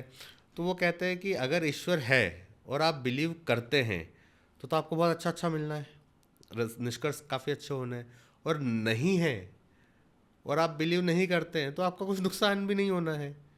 लेकिन अगर है और आपने बिलीव नहीं किया तो आपको नुकसान मिलेगा। तो इस तरीके से जब वो दोनों तीनों कंसेप्ट उनके रखते हैं, इसको कहा गया है दाव, कि एक जुए के जैसा है, और इंसान अपनी समझदारी के अकॉर्डिंग ही उस पर बिलीव करेगा या नहीं करेगा। लेकिन बिलीव करना ज़्यादा वैल्यूएबल है, ये पास्कल भी कह रहे हैं। क्योंकि ईश्वर पे बिलीव करने से आप वो देख रहा है वाला जो कंसेप्ट होता है कि यार सही है या गलत है, वो आध्यात्मिकता से जब चीज़ें जुड़ती है तो आप सही गलत पे ज़्यादा फोकस्ड हो जाते हो, तो आपकी खुद की लाइफ भी अच्छी चलती है। जैसे कि चोरी करना, अगर कोई इंसान चोरी कर रहा है, झूठ बोल रहा है या रिश्वत ले रहा है, या ऐसे बहुत सारे टास्क होते हैं, अगर वो सही कर देता है ईश्वर के भय से तो अच्छा ही तो है, बुराई उसमें क्या है। और वैसे भी तुलसीदास जी लिख गए रामचरितमानस में, भय बिन होए न प्रीत। अलग अलग दृष्टिकोण से अलग अलग परिस्थिति में इसके अलग अलग अर्थ निकलते हैं। तो उन चीज़ों को समझना पड़ेगा। परिस्थिति से आपकी संस्कृति जब जुड़ेगी तब एक सही अर्थ में चीज़ें निकल के आएंगी। सर इसी पे एक और मुझे कोट याद आता है, विलियम जेम्स, उन्होंने कहा था कि ट्रूथ जो कि सच का वैल्यू उसके कॉन्सिक्वेंसेस पे डिपेंड करता है। बिल्कुल, आपका क्या सोचना है इस बारे में? बिल्कुल सही कहा उन्होंने। सच जो है वो उसकी परिस्थितियों पर ही निर्भर करेगा। महाभारत की बात करते हैं, जैसे कि अभी कृष्ण पे आ ही गए थे हम, उसमें जब द्रोणाचार्य को मारना था, अब द्रोणाचार्य तो इनके गुरु ही थे, उनसे सब सीखे हुए थे, तो गुरु तो डेफिनेटली ज़्यादा बलवान होगा, ज़्यादा टेक्निकल होगा। तो कृष्ण को फिर झूठ और सच का ही सहारा लेना पड़ा। उन्होंने अनाउंस किया कि अश्वत्थामा मारा गया, और ये अनाउंसमेंट भी युधिष्ठिर से करवाया गया, क्योंकि युधिष्ठिर के बारे में ये चीज़ फेमस है कि वो कभी झूठ नहीं बोलते हैं। अब द्रोणाचार्य ने जब ये सुना अश्वत्थामा मारा गया, तो पुत्र वियोग में व्याकुल होकर अस्त्र शस्त्र सब रख दिए उन्होंने। ये अर्ध सत्य था, ये परिस्थितियों के अनुसार ही था, क्योंकि अश्वत्थामा नाम के हाथी को मारा गया था। तो युधिष्ठिर ने झूठ भी नहीं बोला, और द्रोणाचार्य ने सच मान लिया। तो ये परिस्थिति पर निर्भर हुआ कि उनके लिए वो सच था, युधिष्ठिर के लिए सच था, लेकिन द्रोणाचार्य के लिए वो झूठ था। तो सच हमेशा परिस्थिति पर ही निर्भर होगा। सर, इतनी सारी फिलॉसफी हमने डिस्कस करी, कोई इसे विश्वास मानता है, कोई अंधविश्वास मानता है, तो कैसे ये लाइन डिसाइड होती है विश्वास और अंधविश्वास के बीच में, या फिर फेथ कहाँ ख़त्म होता है और सुपरस्टिशन कहाँ से आता है? देखिए, एक लाइन में अगर मैं कहूँ तो अगर आपके पास किसी बात को मानने का रीज़न है, वो विश्वास है। रीज़न नहीं है फिर भी आप मान रहे हैं, वो अंधविश्वास है। और ये बहुत थिन लाइन है। ये एक ही बात से अपन जोड़ सकते हैं, जैसे कि उदाहरण के तौर पे आप घर में सत्यनारायण की कथा करवाते हैं, ये सोचकर कि पूजा पाठ से चीज़ें अच्छी होने लग जाएंगी, और बस आपने करवा ली कथा, लेकिन उसके कारण को नहीं समझा। आप ये तक प्रश्न नहीं समझ पाए कि आप जिनकी कथा सुन रहे हैं सत्यनारायण में, वो लीलावती कलावती की, राजा तुंगध्वज की, बूढ़े ब्राह्मण की, लकड़हारों की, इनकी कथाएं सुन रहे हैं, लेकिन वो जो पूजा कर रहे थे वो क्या थी एक्चुअल में? वो था क्या? आप तो जिसने वो पूजा की उसकी स्टोरी सुन रहे, तो वो क्या करता था? बात ये आती है। तो कंसेप्ट इज दिस कि सत्यनारायण की कथा आप सुन रहे हैं, कथा के माध्यम से आपको उदाहरण बताए जा रहे हैं कि जिन्होंने सत्य का साथ नहीं दिया, धर्म के मार्ग पर नहीं चले, उनकी लाइफ में प्रॉब्लम्स आई। तो सिर्फ सत्यनारायण कथा करवा लेने से अगर आप सोचते हैं कि आपकी लाइफ अच्छी हो जाएगी, चीज़ें अच्छी होने लगेंगी, तो नहीं होगा। उसमें जो नैतिक मूल्य आपको सिखाए जा रहे हैं, उनको एक्सेप्ट करके अपने व्यवहार में उतार कर आप आगे बढ़ेंगे, तो वो कथा सार्थक होगी। तो सिर्फ सोच लेना और करवा लेना, दिस इज अंधविश्वास। लेकिन उसको मानकर, उसकी चीज़ों से सीख कर फिर आगे बढ़ना, ये विश्वास है कि करवाई है तो अब सही होगा। सर, धर्म के रास्ते पर हमें चलना है, ये सेंटेंस मेरे लिए काफ़ी आई वुड से डिप्लोमेटिक है। कहने को तो अब हमारे भीष्म पितामह भी धर्म के मार्ग पर ही थे, उन्हें उस थ्रोन की रक्षा करनी थी। पर आपको क्या लगता है, क्या सही था उनका स्टैंड? जस्ट बिकॉज हमें धर्म का पालन करना है, उनका धर्म था कि उन्हें थ्रोन को सेव करना है, तो वो फिर भी एक गलत का साथ देते जा रहे थे जस्ट बिकॉज उन्होंने एक प्रॉमिस कर रखा था। तो आपका क्या मानना है कि ये धर्म के पथ पर चलना, क्या आंखें बंद करके धर्म के पथ पर चलना है? इसको किस तरह से समझा जाए? देखिए, धर्म को जो अच्छे से समझेगा, तो धर्म की परिभाषा कहती है एक्चुअली धार्यति इति धर्म, जो धारण कर लिया जाए वो धर्म है। जैसे अग्नि का धर्म उष्णता है, जल का धर्म शीतलता है ना। तो भीष्म पितामह ने जो धारण किया, उन्होंने बस इतना सा धारण कर लिया कि मैं राज आज्ञा का पालन करूंगा। इसको मैं रिलेट कर दूं कटप्पा से, सिमिलर कंडीशन। उसको पता था बाहुबली सही है, फिर भी राज आज्ञा हुई तो बाहुबली को जाके मार दिया। तो ये जो लकीर की फकीर वाली चीज़ें हैं, ये आज के पैरामीटर पे सही नहीं बैठती। आपको देखना पड़ेगा कि धर्म है तो क्या है। भीष्म पितामह ये भी कर सकते, अब खैर बहुत बड़ी पर्सनालिटी रहे हैं, उनके लिए कुछ भी बोलना या उनको सजेस्ट करना कि आपको ऐसा नहीं ऐसा करना चाहिए था, आज के पैरामीटर में सही नहीं होगा। लेकिन आज की परिस्थिति के हिसाब से अगर कोई भीष्म पितामह की कंडीशन में फंसा हो तो उसको क्या करना चाहिए? उसको अगर वो इतना ज़्यादा स्टक हो गया है कि मैं तो बस राजा की आज्ञा का ही पालन करूंगा, ये करूंगा वो करूंगा, इसके अगेंस्ट नहीं जाऊंगा, तो भैया आप हाथ जोड़ते, राजा को नमस्कार करते और चले जाते अपने हिमालय में तपस्या करने, कि मैं ना इधर हूँ ना उधर हूँ। जैसे विभीषण की भी बात अगर हम करें तो उसके साथ भी कुछ यही स्थिति हुई थी। राम पता था उसको कि ये भगवान है ना, इनके सानिध्य में मुझे रहना है, मेरा भाई है वो गलत कर रहा है, लेकिन फिर भी आज कोई अपने बेटे का, भाई का नाम विभीषण नहीं रखता। मतलब है तो नेगेटिविटी ही ना। आज की स्थिति में अगर कोई विभीषण की कंडीशन में फंस जाए, तब की परिस्थितियों पे प्रश्न नहीं उठाऊंगा मैं, वो परिस्थिति के अनुसार चीज़ें होती हैं, जो हुई वो हो चुकी। आज के सिनेरियो में अगर कोई विभीषण की कंडीशन में फंस जाए तो उसको बोलना चाहिए कि भैया राम, आप भगवान हैं, मेरे आराध्य हैं, आपका पूरा सम्मान है, आपके मतलब वो राम के चरण स्पर्श करे, उनसे आशीर्वाद ले और चला जाए। पता है ना भगवान ने जीत ही जाएंगे। विभीषण बताता तभी राम जीतते क्या? 10 मार्ग नए निकल के आते। विभीषण नहीं होता तो क्या रावण का वध नहीं होता? सही बात। बिल्कुल होता। लेकिन जो भाई के साथ गद्दारी करने का कलंक लगा वो नहीं लगता। तो आज की परिस्थिति में अगर कोई इन स्थितियों में आ जाए तो उसे कुछ ऐसा मध्यम मार्ग भी वो अपना सकता है कि ना वो इधर बोल पा रहा है ना इधर बोल पा रहा है, तो आप मैटर से दूर हो जाओ। और अगर इतना करेज है सत्य का साथ देने का तो फिर पूर्ण रूप से दे दो, क्योंकि लीडर तो वही बनेगा। गिव अप कर, क्योंकि आप मिडवे अगर ले लिया है आपने तो आपने गिव अप कर दिया एक तरीके से। लेकिन अगर आप सत्य के साथ खड़े हो गए हैं तो फिर ज़्यादा आप इम्पोर्टेंट माने जाएंगे। और राम के साथ यही हुआ, उन्होंने किसी भी चीज़ पे गिव अप किया ही नहीं। वो खड़े, पिताजी ने वचन दिया है मैं निभाऊंगा।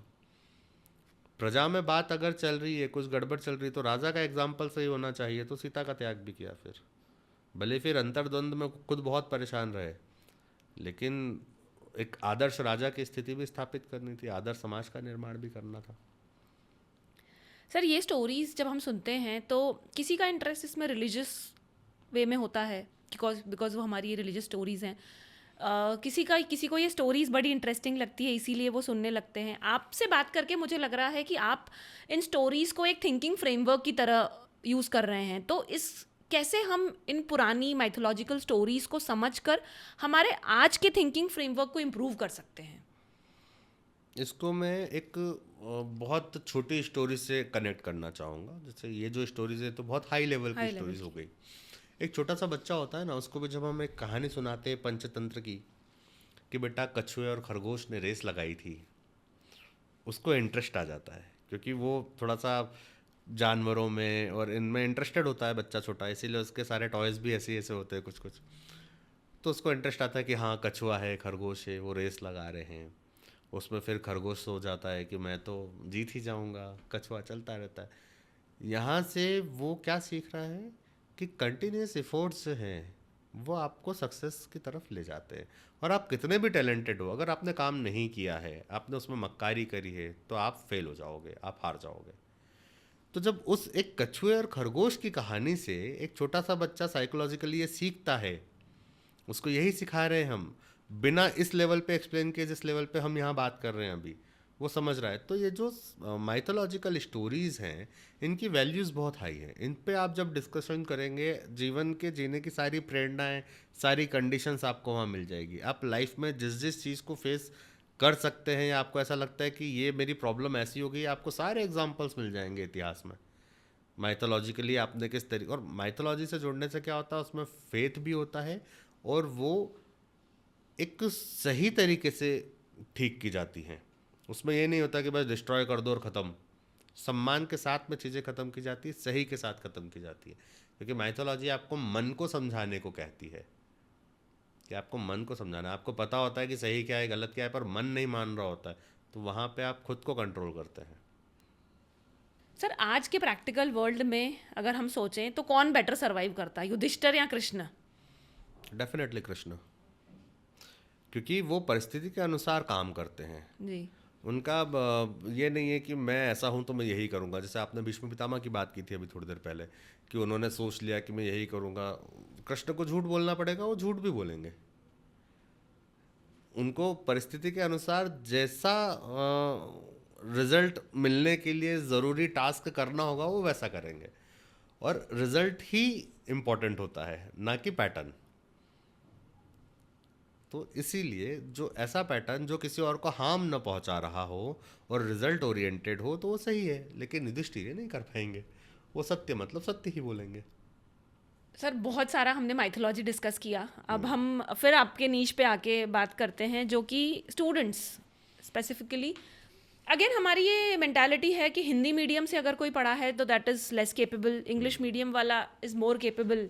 हमारी सोसाइटी का ये कॉमन सोचना है कि अगर कोई बच्चा हिंदी मीडियम से आया है शायद वो इतना केपेबल नहीं है। आपके जर्नी में आपने ऐसा ऑब्जर्व किया है, क्या ये सच है? नहीं, ऐसा बिल्कुल भी सच नहीं है। हिंदी मीडियम वाले बच्चे भी टॉपर्स कैटेगरीज में आए हैं बहुत अच्छे से। और लैंग्वेज कभी बैरियर होता ही नहीं है। आपका सब्जेक्ट को लेके अप्रोच किसी भी लैंग्वेज में आप बना सकते हैं। आप अपने कन्फ्यूजन डाउट्स किसी भी लैंग्वेज में क्लियर कर सकते हैं। तो वो कोई मैटर नहीं करता। हाँ, पर ये सोच का कारण क्या रहा है कि जो ब्रिटिश रूल रहा है ऑल ओवर वर्ल्ड पे, मतलब सिर्फ भारत पे रूल नहीं किया है इन्होंने, कई सारी कंट्रीज पे रूल इन्होंने किया है। तो क्या होता है, एक सामाजिकरण की स्थिति होती है। आप जिसको अच्छा मानते हैं, जिसको आप श्रेष्ठ मानते हैं, जिसका जीवन अपने से अच्छा मानते हैं आप, तो ये लोग रूरल थे अपने ऊपर, तो अपन डेफिनेटली इनको बेटर मानते थे। बेटर मानते और हैं। फिर वही शिक्षा पद्धतियाँ चल रही थी, जैसे जो फर्स्ट ICS जो है सत्येंद्र नाथ टैगोर, हाँ सत्येंद्र नाथ टैगोर, तो वो सब इन्हीं लैंग्वेजेस में पढ़ के बन रहे थे। तो इस कारण इंग्लिश थोड़ा हावी होता चला गया। और आज भी जो बच्चे की मेंटेलिटी होती है, कॉमन अपन देखें हैं, तो उसका यही होता है कि एक अच्छा कॉलेज मिल जाए, उसके बाद में फॉरेन में अच्छा पैकेज मिल जाए, राइट। क्योंकि वहाँ सैलरी हाइक बहुत ज़्यादा है। तो फिर वहाँ की आवश्यकताओं की पूर्ति आपको करना है, दैट्स वाई फिर वहाँ की जो भी लैंग्वेज है, इंग्लिश ही क्यों, बच्चा फ्रेंच भी सीख रहा है आजकल, है ना। वहीं आपको अगर चाइना जाना है, आप चाइना को देखो तो अपनी लैंग्वेज में ही काम कर रहा है। जापान को देखो अपनी लैंग्वेज में ही काम कर रहा है। जबकि सेकेंड वर्ल्ड वॉर में जब हिरोशिमा नागासाकी पे बम गिरा बमबारी दिए हुआ था, गए थे, हाँ। और वो भी न्यूक्लियर बॉम्बिंग हुई थी, तो पूरा खत्म ही हो गया था वो। तो कैसे डेवलप हुआ, अपनी लैंग्वेज में ही काम कर रहा है। तो आप अगर अपने दायरे में ही हैं तो आपकी लैंग्वेज ही बेस्ट है। आपको अगर किसी और से काम निकलवाना है, और वो फिर जिस लैंग्वेज में जिन शर्तों पे काम करेगा, आपको उसको फॉलो करना ही पड़ेगा। इसीलिए आप खुद को कैपेबल बनाएं। भारत को विश्व गुरु बनाए तो दूसरे लोग ऑटोमेटिकली हिंदी सीखेंगे फिर, या यहाँ की रीजनल लैंग्वेजेस सीखेंगे। जब तक भारत विश्वगुरु नहीं है तब तक के लिए मुझे ये मेंटालिटी फील हो रही है पेरेंट्स में कि ऑफ कोर्स हिंदी लैंग्वेज को बहुत ही कम इम्पोर्टेंस दिया जा रहा है। जितना हमारे स्कूल्स में दिया जाता था आजकल और कम हो गया है। तो कोई मैसेज आप देना चाहते हैं कि थोड़ा हिंदी भी हमारे बच्चे सीखें और they stay motivated to learn our language as well? सबसे पहले तो मैं एक चीज़ पे आपको बोलना चाहूँगा कि जब तक भारत विश्वगुरु बनने वाला कंसेप्ट नहीं है, वो है ऑलरेडी। था से सिर्फ इतना मतलब है कि उसको सब मान भी रहे थे। अभी कुछ लोग कहते हैं कि नहीं है, हम ज़्यादा बेटर हैं, जबकि ऐसा नहीं है। वास्तविकता में भारत ही विश्वगुरु आज भी है। आज भी इसकी माइथोलॉजी से, इसकी बुक से बहुत सारी चीज़ें सीखी जा रही हैं। अब आते हैं आगे वाली बात पे कि ऐसा मैसेज मुझे देना है कि हिंदी सीखे बच्चा। तो देखिए, आप आपकी संस्कृति को अगर छोड़ेंगे तो दूसरे की संस्कृति आप उस तरीके से कभी नहीं अपना पाएंगे, जस्ट बिकॉज ऑफ आपका कल्चर ही। आपको एक बड़ा अच्छा स्लोगन चलता है कि संस्कृत जननी, हिंदी गृहिणी और अंग्रेजी नौकरानी है। मुझे नहीं पता इस सेंटेंस पर मैं कितना ट्रोल होने वाला हूँ, but this is true. Just because of संस्कार आपको माँ सिखाएगी। आप संस्कृत पढ़ेंगे, आपको सारे संस्कार वहीं पे मिलेंगे। आपकी भावनाओं की बहुत अच्छे से अभिव्यक्ति आप अपनी मदर टंग में, मतलब हिंदी में कर पाएंगे, है ना। तो इसीलिए उसको गृहिणी से कंपेयर किया गया है, मतलब जो आपका पार्टनर है। और इंग्लिश सीखने का मेन मोटिव क्या है विविक्षा, आप बता पाएंगे मुझे आज? मेन मोटिव क्या होता है इंग्लिश सीखने का? ग्लोबली एक्सेप्टेड लैंग्वेज इंग्लिश है और हमें हमारे बच्चों को ग्लोबली एक्सेप्टेड सिनेरियो में फिट रखना है। एग्जैक्टली और वहाँ क्यों फिट रखना है? क्योंकि वहाँ के पैकेजेस हाई है। अगर कोई भी ऐसा बच्चा जो US में जॉब करने का ड्रीम लेके चल रहा है, उसको अगर मैं ये कहूँ कि बेटा उससे डबल पैकेज तुमको यहीं पे जनरेट हो जाएगा, क्या वो जाना चाहेगा? पर ऐसा आफ्टर है नहीं। लॉकडाउन जहाँ पे हमने ये चीज़ें देखी हैं कि शक्ल तक नहीं देख पाए हैं वो अपने पेरेंट्स की, और डेथ हो गई है लोगों की, तो नहीं जाएगा स्टूडेंट। जब आपके देश में उसको, वहाँ क्यों जा रहे हैं हम? जैसे ये चीज़ें माइग्रेट होना छोटे उससे ही शुरू हो जाता है। जैसे एजुकेशन के लिए हम बाहर चले जाते हैं किसी दूसरे सिटी को बेटर मान के कि यार वहाँ पे एजुकेशन ज़्यादा अच्छा है। ऐसे फिर आप जॉब के लिए बाहर चले जाते हैं कि वहाँ पैकेज ज़्यादा अच्छा है। पैकेज ही अच्छा है, जॉब तो वही यहाँ पे भी है। वर्क फ्रॉम होम कर रहे हैं बहुत सारे लोग, वही काम जो वहाँ पे वो ऑफिस जाके कर रहे हैं। तो सिर्फ पैकेज ना। तो जब इंडिया, मेक इन इंडिया और इस टाइप के विजन्स को लेके हम चल ही रहे हैं ऑलरेडी, तो हम यहीं पे सब कुछ जनरेट कर देंगे, तो क्यों जाएगा कोई बाहर? सर, ऐसा कोई लेसन जो हम इंडियन माइथोलॉजी से या हमारी संस्कृति से निकाल सकें जो आज के एस्पिरेंट्स को हेल्प करे? इसमें बस इतना कहना चाहूँगा कि अर्जुन को कोट करना चाहूँगा मैं यहाँ पे 2 पॉइंट ऑफ व्यू से। पहला रीज़न ये है कि जब उससे पूछा गया कि तुमको क्या दिख रहा है, जब उनको निशाना लगाना था तो उनको दिखी सिर्फ चिड़िया की आँख, है ना। दैट मीन आप आपके लक्ष्य के प्रति इतने ओरिएंटेड हो जाओ कि आपका फोकस एकदम क्लियर रहे। सेकंड, मैं फिर से अर्जुन को कोट करना चाहूँगा, और वो इसलिए कि ये जो एक बेसिक बच्चे की सबसे बड़ी समस्या आती है वो भी हम अर्जुन के उदाहरण से सही कर सकते हैं।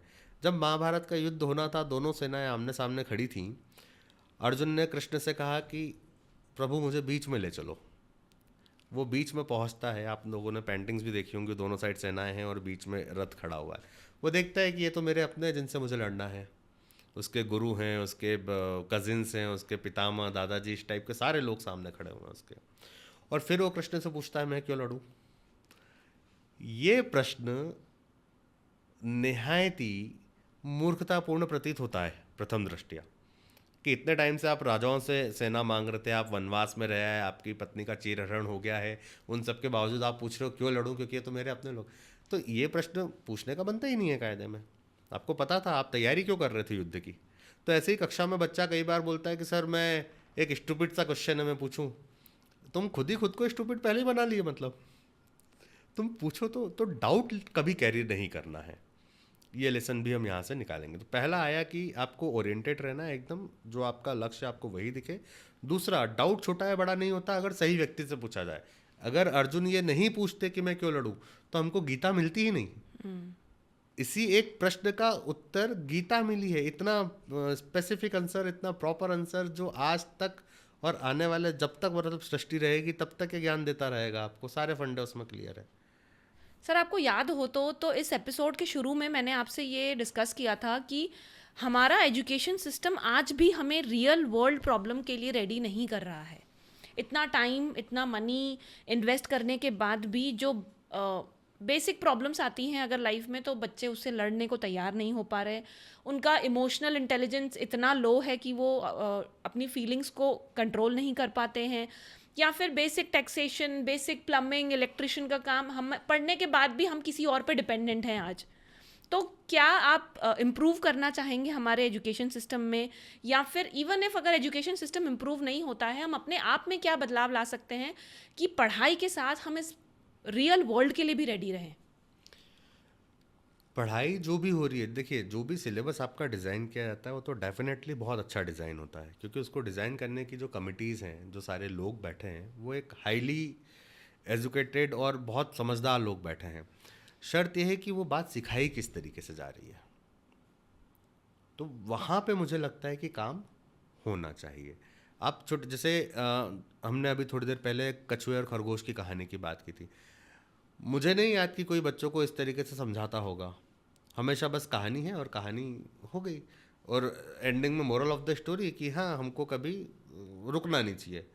लेकिन इसका वाकई में इस तरीके से इम्पैक्ट अगर समझा दिया जाए, अभी जैसे इतनी सारी कॉलोनीज बनती हैं और इतने सारे उनमें फॉल्ट निकल के आते हैं, कहीं ड्रेनेज चौक हो रहा है, कहीं अभी जैसे भागीरथपुरा वाला केस हुआ ही है इंदौर में। लेकिन आप अगर इंडस वैली सिविलाइजेशन को देखते हैं तो इतनी प्रॉपर वहाँ पे सारी चीज़ें मिलती हैं आपको कि आज भी लोग कहते हैं कि क्या कल्चर था वो। कितने मतलब स्टोरेज भी मिल रहे हैं, स्विमिंग पूल्स भी मिल रहे हैं, अलग अलग डिवाइडेशन भी मिल रहे हैं, इतना प्रॉपर था और हर कोई उसको मान रहा है कि प्रॉपर था। यूपीएससी एस्पिरेंट भी आंसर में लिख के आ रहा है कि बहुत अच्छी उन्नत कोटि की व्यवस्था थी, और वही एस्पिरेंट तो कल आईएएस बन रहा है, आईपीएस बन रहा है। दैट मीन आपके देश के जो सबसे इंटेलेक्चुअल लोग हैं वो भी उसको सही मान रहे हैं। लेकिन उस पैटर्न पे क्या हम कॉलोनीज डेवलप कर रहे हैं? हम अगर आयुर्वेद की बात कर रहे हैं वो भी आप हिस्ट्री में पढ़ रहे हो, आप वेद पुराण पढ़ रहे हो, आप 16 संस्कार पढ़ रहे हो, सब आप हिस्ट्री में पढ़ रहे हो, लेकिन उनको आप इम्प्लीमेंट कितना कर रहे हो? वो इम्प्लीमेंटेशन ज़रूरी है। बच्चा जब गुरुकुल में रहता था, पढ़ता था, वहाँ पे सिर्फ वो पढ़ता नहीं था, वहाँ पे वो गुरुकुल में रह के सारे काम भी करता था। यहाँ काम तो कुछ कर ही नहीं रहा है वो, तो उसको नॉलेज होगा कैसे? तो उसको चीज़ें देखनी चाहिए, और हर एक छोटे मोटे काम को करने के लिए किसी लेबर को बुला लेना ठीक नहीं है। जहाँ तक हो सके किसी भी समस्या को खुद को सॉल्व करने के देखने का प्रयास करना चाहिए। प्रयास बोलूँगा मैं, करने ही नहीं लग जाओ, क्योंकि आपको नॉलेज तो है नहीं। अब कोशिश करेंगे तो धीरे धीरे आप उसको लर्न करेंगे और प्रैक्टिकल। और दूसरी बात रही जो आपने एकदम प्लम्बिंग और इलेक्ट्रिसिटी की बात करी, इसमें भी स्किल इंडिया जैसे कई सारे प्रोग्राम्स चल रहे हैं गवर्नमेंट के, जहाँ पे वो बच्चों को कौशल विकास की तरफ अग्रसर करते हैं। गर्ल्स के लिए सिलाई कढ़ाई बुनाई की क्लासेस लग रही हैं, या फिर एक वो कौन से होते हैं आईटीआई कॉलेजेस होते हैं जहाँ पे टेक्निकल बच्चा सीखता है चीज़ें। तो ये सारी फंक्शंस चल रहे हैं, आपको सिलेक्ट करना है कि आपको किस डायरेक्शन में आगे बढ़ना है। ऐसी कोई स्टूडेंट जर्नी आप हमारे साथ शेयर करना चाहते हो सर, जो आपके साथ रह गई है? अ, एक वाकया मैं आपको बताता हूँ, उससे खैर बाद में टच नहीं रहा क्योंकि वो पता नहीं कहाँ चला गया लड़का। एमपीएसआई में मेरा लेक्चर चल रहा था, सब इंस्पेक्टर का बैच था वो, और मैं हर किसी से जब भी कोई न्यू एडमिशन होता था उससे ये ज़रूर पूछता था कि तुमको बनना क्यों है। क्योंकि मुझे लगता है कि आप एक गोल डिसाइड तो कर लेते हैं, लेकिन अगर आपका पर्पस क्लियर नहीं तो आप उस पर ज़्यादा लंबे समय तक स्टक नहीं रह पाएंगे। तो उसने बोला कि सर ये जल्दी सुनते नहीं हैं। अब उसके साथ क्या परिस्थिति रही मुझे नहीं पता एग्जैक्टली, मैं डिपार्टमेंट पे क्वेश्चन मार्क नहीं लगाना चाहूँगा, वो क्या परिस्थिति रही वो जानता है। बट जो मेरे सामने वाकया हुआ, वो कहा कि सर मैं गया था किसी पुलिस थाने और वहाँ पे लोग सुन नहीं रहे थे मेरी बात अच्छे से, मुझे फोकस नहीं किया जा रहा था। मैंने कहा क्या हो गया था, किसकी रिपोर्ट लिखाने गए थे? वो कहता है सर पापा की रिपोर्ट लिखाने गया था, वो मेरी मम्मी को बहुत मारते पीटते थे और उस दिन कुछ घटना ज़्यादा हो गई थी तो मुझे फोकस नहीं दिया जा रहा था, तो मुझे लगता है कि सिस्टम में आके मैं चीज़ों को सही करूँ। तो ऐसी चीज़ें और बहुत सारे ऐसे स्टूडेंट्स रहे मेरे जो कभी उसी डिपार्टमेंट में बहुत छोटी सी पोस्ट पे काम कर रहे थे और आज उसी डिपार्टमेंट में वो अधिकारी बन के काम कर रहे हैं, तो खुद को भी प्राउड मोमेंट फील होता है कि यार है, इसने अचीव कर लिया। एक स्टूडेंट था मेरा, लॉकडाउन में उसके मैसेजेस थे ढेर सारे कि सर मन नहीं लग रहा है पढ़ने में, ऐसा हो रहा है वैसा हो रहा है, बस आपका गाइडेंस चाहिए, ये चाहिए वो चाहिए। 2-3 साल बाद मैं किसी का नंबर सर्च कर रहा था और मुझे उसका डीपी दिखा तो उसमें स्टार्स वगैरह लगे हुए हैं पूरे शोल्डर पे। मैंने कहा ये हो गया सिलेक्ट। उसको मैंने मैसेज किया कि भाई हो गया क्या? बोले सर मैं मिलने भी आया था आपसे, आपको तो याद ही नहीं है, वो रेंजर है आज वो लड़का। तो ऐसे कई सारी जर्नीज़ हैं, लेकिन वो जो पर्टिकुलर फंडा रहा कि अगर आप एक मोरल लेके आप एक पर्पस लेके चल रहे हैं, वो कहता है कि मुझे अपने पापा की रिपोर्ट लिखानी थी, तो वो शायद एज अ फैमिली मैटर है, इस तरीके से शायद डील कर रहे हो। अब वो बना नहीं बना क्योंकि उसके बाद वो फिर क्लास भी कुछ दिन बाद डिसकंटिन्यू करी उसने, अब परिवार में क्या परिस्थिति रही हो, नंबर ट्राई किए तो बंद आए, तो फिर मैंने भी छोड़ा। ऐसे आप कब तक उसको किसी को ढूंढ सकते हो? तो ऐसी जर्नीज बहुत सारी हैं जहाँ पे लोग सक्सेस भी हुए और बहुत सारी परिस्थितियों के कारण वो शायद लाइन से अलग भी हुए, लेकिन अगर वो कंटिन्यू रहता टच में तो डेफिनेटली कुछ ना कुछ तो बेटर ही करते हैं हम उसके लिए, जहाँ तक हमारी क्षमताएं थी। बहुत सारे सवाल जवाब हो गए सर। एक मूड को लाइटन अप करने के लिए एक छोटा सा गेम खेलते हैं। एक लाइन में आप जवाब दे सकें तो यस और नो, या फिर आपका कोई एक्सप्लेनेशन हो उससे रिलेटेड तो। So it's kind of a rapid fire round. Power या प्रिंसिपल? प्रिंसिपल। यूपीएससी का एक मिथ जो बिल्कुल मर जाना चाहिए? कि जो सिलेक्ट होते हैं वो बहुत एक्स्ट्राऑर्डिनरी होते हैं, या फिर 18 घंटे पढ़ना है, 16 घंटे पढ़ना है। एक क्वालिटी जो हमारे इंडियन लीडर सिर्फ प्रिटेंड करते हैं? कि वो हमेशा सही बोलते हैं, सच बोलते हैं। कृष्ण या राम बेटर पॉलिटिकल लीडर कौन होते? प्रेजेंट सिनेरियो में कृष्णा। सिस्टम सिर्फ करप्ट लोगों को ही रिवॉर्ड देता है? सही नहीं है ये। एस्पिरेंट्स ऐसी एक गलती जो हर साल रिपीट करते हैं? ये वो एक्सपेरिमेंट होता है जो शायद सिलेक्ट नहीं होते, क्योंकि गलतियां सही जो कर लेता है वो हर साल अटेम्प्ट देने की Attempt नौबत ही देने नहीं आएगी उसको। एक बुक जो हर यूपीएससी या सिविल सर्विसेज स्टूडेंट को पढ़नी चाहिए? देखिए बुक्स तो बहुत सारी हैं जो उनको पढ़नी चाहिए, बट मैं बस इतना कहना चाहूँगा इसमें कि जो भी बुक्स वो ऑलरेडी सिलेबस की पढ़ रहे हैं उसको प्रॉपर अप्रोच के साथ पढ़ लें। बस पढ़ तो रही है पर सही तरीके से पढ़ लें। कोचिंग के बिना यूपीएससी क्लियर करना इम्पॉसिबल है? पॉसिबल है, किया है, बहुत सारे लोगों ने किया है, बस सही डायरेक्शन मिलना चाहिए। कोई अगर 2-3 अटेम्प्ट दे के भी अगर सक्सेस नहीं होता है तो उसे ये मान लेना चाहिए कि यूपीएससी उसके लिए नहीं है? ऐसा बिल्कुल भी नहीं है, उसे ये मानना चाहिए कि वो कमी कहाँ कर रहा है, वो प्रोसेस में कहाँ प्रॉब्लम कर रहा है, रिजल्ट तो मिल जाएगा उसको। हमारे माइथोलॉजिकल लेसन्स का मिसयूज़ सोसाइटी में कम और पॉलिटिक्स में ज़्यादा हो रहा है? हर जगह ही हो रहा है, इंसान अपने हिसाब से मोल्ड कर लेता है बातों को। चोरी करेगा फिर बोलेगा कृष्ण ने भी तो की थी। माइथोलॉजी को सीरियसली लेना मतलब साइंस को इग्नोर करना होता है। बिल्कुल भी नहीं, हमारी इस पे बात हो चुकी है कि माइथोलॉजिकल जो है वो साइंटिफिकली प्रूव्ड है। आपको नहीं पता, इट डजेंट मीन कि नहीं है। कृष्ण हर रूल तोड़ते थे, जैसे कि हमने डिस्कस किया, झूठ भी बोला उन्हें। तो इससे हमें क्या लेसन, बच्चों को हम ये सिखाएं कि झूठ बोलना अलाउड होना चाहिए? नहीं, उनको हमको ये सिखाना है कि कृष्ण हर रूल नहीं तोड़ते थे, जहाँ उस रूल को तोड़कर कुछ फायदा होता था वो तोड़ते थे। रूल तो गांधी ने भी तोड़ा था दांडी में जाके, नमक कानून, है ना, लेकिन वो सही था। थैंक यू सर, ये था हमारा rapid fire. Thank you so much for the quick answers. Sir, जाने से पहले कुछ 3 टेक अवे होम मैसेजेस, या फिर कहें कि ऐसे कोई 3 चीज़ें जो हमेशा हमारे स्टूडेंट्स को याद रखनी चाहिए। खुद पे भरोसा, पैटर्न सही आइडेंटिफाई करके उसको फॉलो करना, और रिजल्ट ना आने पे हताश होने की जगह कमी को आइडेंटिफाई करने की कोशिश करना। Thank you so much sir for being on the show today. It was very nice talking to you. Thank you so much. तो देखा आपने दोस्तों, हमें कामयाब नहीं काबिल बनना है। कामयाबी तो झक मार के पीछे आ ही जाएगी। आई होप हमारे इस एपिसोड से आपको कई सवालों के जवाब मिले होंगे। आप माइथोलॉजी से लेसन उठा पाए होंगे और उसको साइंटिफिकली कनेक्ट कर पाए होंगे। तो ये था हमारा एपिसोड एक सिविल सर्विसेज मेंटर के साथ। मिलते हैं अगले एपिसोड में एक और एक्सपर्ट के साथ। This is your host Vivaksha signing off. Thank you.